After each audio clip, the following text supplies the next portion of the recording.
안녕하세요. 이번 시간에는 HLB의 공매도 잔고를 한번 보도록 하겠습니다. 자, 항상 보기 전에 외국인 수급을 먼저 보고 비교를 해보는데요. 23일부터 28일까지 외국인이 순매수를 했습니다. 그럼 이 시기에는 공매도 잔고가 좀 줄었을 거라고 우리가 판단할 수 있고, 그 위에는 다시 매도가 잡혔죠. 그러면은 공매도 잔고가 크게 줄지 않을 거라고 또 예상해 볼 수가 있겠습니다. 자, HLB 공매도 종합 잔고를 보면 23일부터 한 대략 4만 주 정도 감소를 했죠. 36에서 35로 해서 지금 공매도 잔고가 줄어드는 것을 확인할 수 있겠고, 자, 그 다음에 29일부터는 다시 매도가 잡혔잖아요. 그러면은 29일부터는 감소량이 크지 않은 것을 확인할 수 있겠고, 오히려 다음 날에는 조금 더 상승을 했습니다. 자, 이렇게 해가지고 공매도 잔고 수량을 확인했는데, 이 공매도 잔고가 지금 10월달, 11월달에는 400만 주였는데 지금 계속해서 감소하는 추세라는 것을 볼 수가 있겠습니다. 그래서 어느덧 이제 350만 주까지 내려왔는데요. 이를 통해서 공매도 세력들은 공매도 포지션을 조금씩 줄여가고 있는 것을 확인할 수 있겠습니다. 공매도 잔고를 줄이는 이유는 뭐 여러 가지가 있겠죠. 예를 들면은 정부에서 공매도 규제를 강화하고 있으니까 자신들에게 불리하다 싶어서, 그 다음에 뭐 주가가 상승할 것 같으니까 미리 포지션을 줄이고, 그래서 여러 가지 이유들이 있겠지만은 결국에 궁극적으로 핵심은 이 공매도를 친 세력들 입장에서는 공매도 포지션을 줄이는 게 자기들에게 유리하다라고 생각하고 있는 겁니다. 그렇기 때문에 공매도 잔고를 줄이고 있는 거죠. 그러니까 한마디로 후퇴하는 게 현재 우리들에게 유리하다라고 생각하니까 줄이고 있는 겁니다. 자, 그 다음에 볼 것은, 자, 그동안 12월 달에 여기 매도 상위에 메리츠가 뭐 1위를 많이 먹었었습니다. 그래서 메리츠에서 뭐 하루에 10만 주씩 매도가 나왔었는데, 이게 한 3년치 통계를 보면은 12월 달에는 매도가 나오고 1월 달에는 다시 순매수가 거의 같은 수량만큼 차왔잖아요. 자, 올해도 이어지고 있는지를 같이 보도록 하겠습니다. 메리츠 창구를 통해서 거래가 되었던 수량들인데, 자, 이전에 봤듯이 12월 21일부터 10만 주씩 계속해서 매도가 나왔었습니다. 자, 28일을 기점으로 여기서 이제 변곡점이 발생하는데, 자, 신기하게도 30일부터 순매수가 찍히기 시작했습니다. 자, 1월달이 들어가니까 5만주, 2만주 이렇게 해서 집 나갔던 메리츠가 1월달 새해가 되니까 다시 돌아오는 것을 확인할 수 있겠습니다. 자, 이 추세대로 한다면은 작년, 재작년, 재재작년이랑 똑같이 이번 연도에도 메리츠에서 매도했던 수량만큼 다시 되살 것으로 우리가 예상해 볼 수가 있겠습니다. 자, 그리고 우리가 그 매수하는 주체가 정확하게 누군지는 알 수는 없겠지만은,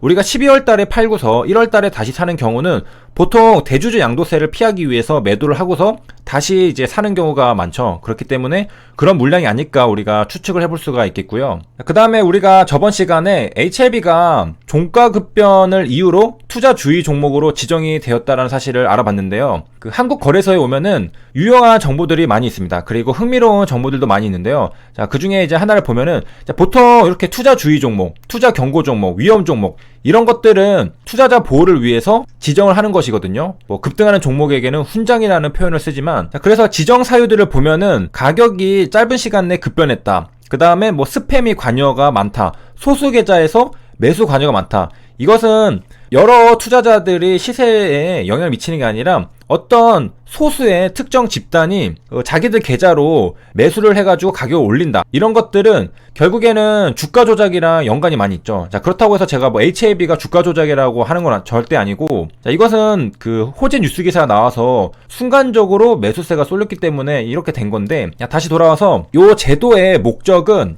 우리가 여기 보듯이 불공정 거래를 예방하기 위한 그런 제도입니다. 자, 얘기하려는 게 좀 길어졌는데, 자, 여기서 보면 우리가 재밌는 것들을 볼 수 있습니다. 자, 여기 불공정 거래 사례들을 볼 수 있는데, 자, 여기 보면요, 실제로 주가 조작을 어떻게 했는지 그런 사례들이 있습니다. 우리가 말로만 들어왔던 그런 뭐 통정 거래, 이런 사례들도 실제로 있거든요. 그래서 영화에서만 존재하는 게 아니라 실제로 있었습니다. 자, 그래서 이제 하나씩 뭐 간단하게 보면요, 자, 유통 주식 물량이 적은 종목에 대한 시세 조종 사건. 보통 우리가 단기 매매를 할 때 유통 주식수를 이제 많이 보잖아요. 자, 여기서 간단하게 볼 수 있습니다. 주식수에서 한번 클릭하면은 유통수가 나옵니다. 자, 이렇게도 볼 수가 있겠고, 뭐 투자 정보 들어가서 여기에 지분 분석에 대주주 지분율이 얼마인지를 보면은 유통 주식수가 대략적으로 계산할 수 있죠. 이런 식으로 우리가 유통 주식수를 확인할 수 있는데, 자, 유통 주식수가 적다라는 것은 물량이 잠겨 있다는 겁니다. 물량이 잠겨 있다는 것은 그만큼 시세 조정이 쉽다는 건데, 예를 들어 1000억 중에서 절반 정도 물량이 잠겨 있다. 그러면은 1000억 시가총액 가진 종목이 사실상 500억 원으로 왔다 갔다 시킬 수 있다라는 뜻입니다. 사실상 시가총액이 500억 원과 같다. 왜냐면은 나머지 500억 원은 물량이 묶여 있기 때문에 시가총액보다 적은 금액으로 우리가 가격을 왔다 갔다 시킬 수 있다는 건데, 자, 여기서 전업투자자가 등장합니다. 자, 이 사람이 아는 사람이랑 공모해가지고 유통주식 물량이 적은 종목을 선정했습니다. 그래서 시세 조정을 하기로 했고요. 자, 이것을 사무실에서 회사 컴퓨터를 이용해서 HTS로 매매를 했습니다. 자, 어떤 식으로 했냐면, 자, 지인들로부터 이제 계좌를 모았습니다. 그런 다음에 이제 가장 통정 매매를 했습니다. 그 다음에 하다 보니까 결국엔 걸리거든요. 그래서 경고를 받았는데, 자, 이것도 피하기 위해 가지고 노트북으로 추가 설치해서 또 IP 주소를 이제 바꿔가면서 매매를 했습니다. 근데 결국에는 다 걸렸죠. 그래서 2011년 7월부터 8월까지 한 달간 25개 증권 계좌를 이용해가지고 70만 주를 매수하고 60만 주를 매도하면서 통정 매매를 123회, 고가 매수를 255회, 시종가 관여 주문 53회, 허수 매수 주문 76회 등 이렇게 호가창을 움직이면서 자, 여러가지 시세 조종 주문을 했습니다. 그래서 여기 시종가 관여 주문은 뭐 시가 갭을 띄운다던가, 그 다음에 종가에 우리가 종가 관리라고 하죠. 종가의 가격을 상승시켜서 캔들을 뭐 예쁘게 만든다던가, 또 그런 경우가 있으니까 이런 특성을 이용해서 뭐 단기 매매를 하시는 분들도 계시죠. 그래가지고 이제 결국에는 이제 걸려가지고 거래소가 금감원에 통보를 했습니다. 자, 요게 유통주식 물량이 적은 종목에 대한 시세 조정 사건이고요. 자, 이거 말고 이제 또 있는데, 자, 우리가 상한가 갈 때 100억이 갑자기 호가를 다 잡아먹어서 상 마감을 시키잖아요. 그런 현상을 많이 볼 수 있습니다. 자, 그런 것도 시세 조정 사건이 있었습니다. 대량 매수 주문을 통해서 상한가에 관여하는 단기 시세 조정 사건. 전업 투자자가 등장을 하는데, 자, 이분은 증권회사 출신입니다. 일단은 전업 투자자들은 다 주가를 어느 정도 볼 줄 알거든요. 그렇기 때문에 이제 택도 없는 종목으로 하진 않습니다. 자, 어느 정도 끼가 있는, 가능성이 있는 종목들로 이제 선정을 해서 이제 주가에 영향을 미치게 되는 건데, 자, 이 전업 투자자 이제 갑이라는 사람은 이제 상한가거나 상한가 조짐이 있는 종목을 선정을 합니다. 장중에 선정을 해가지고, 자, 매도 물량의 2배에서 20배에 달하는 상한가 매수 주문을 제출합니다. 그러니까 일단 돈이 많아야 되겠죠. 그래서 강하게 매수 주문이 들어가니까 이게 상한가 마감을 시키는 거죠. 자, 이럴 경우에는 이제 다음날에도 이제 갭이 뜨면서 시세가 좋을 거라고 사람들이 생각하게 되죠. 사실은 전업 투자자인 사람이 상한가 마감을 시킨 건데, 한 개인이 상한가 마감을 시킨 건데, 그걸 모르고 바라보는 일반 개인 투자자들 입장에서는 야, 상한가에 저렇게 매수 주문을 넣는 사람들이 많구나. 그래서 시장에 관심이 많구나. 그리고 또 상한가니까 또 관심이 또 쏠리죠.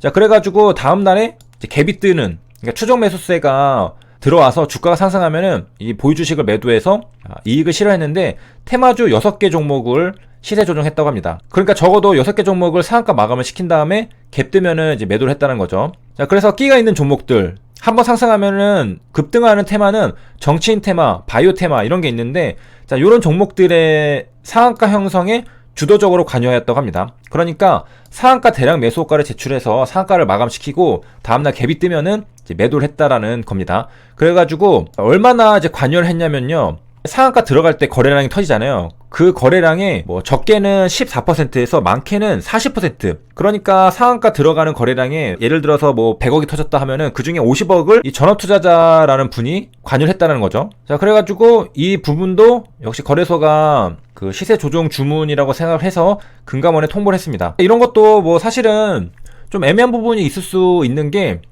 우리가 상따 같은 것도 이제 많이 하잖아요. 매매 기법이 있는데, 상따를 하는데 이분은 금액이 큰 거죠. 금액이 크기 때문에 관여율이 높아서 어쨌든 시세 조정에 의심을 받는 거죠. 자, 그래서 금감원에 통보가 되었다. 그러니까 금액이 너무 큰데 상따를 했다. 그러면은 시세 조정으로 의심받을 수 있습니다. 자, 결과는 어떻게 됐는지는 뭐 나오진 않지만은, 자, 이것도 여기 심리 사례라고 나와 있으니까 당연히 불공정 거래 사례로 요렇게 지금 찍혀 있는 거죠. 그래서 이렇게 하면 안 된다라고 알려주는 겁니다. 그리고 이 외에도 뭐 여러 가지가 있는데요. 자, HLB가 투자주의를 왜 받았나 살펴보다가 건너 해가지고 자, 여기까지 한번 살펴봤었습니다. HLB가 요거랑 관련이 있다라는 뜻은 아니고, 자, 여기 있는 김에 뭔가 싶어서 같이 본 겁니다. 자, 그래서 이번 시간에는 공매도 잔고가 줄어들었다는 것과 집 나갔던 메리츠가 새해가 되니까 다시 돌아왔다는 것도 알아봤습니다. 여기까지 시청해주셔서 감사합니다.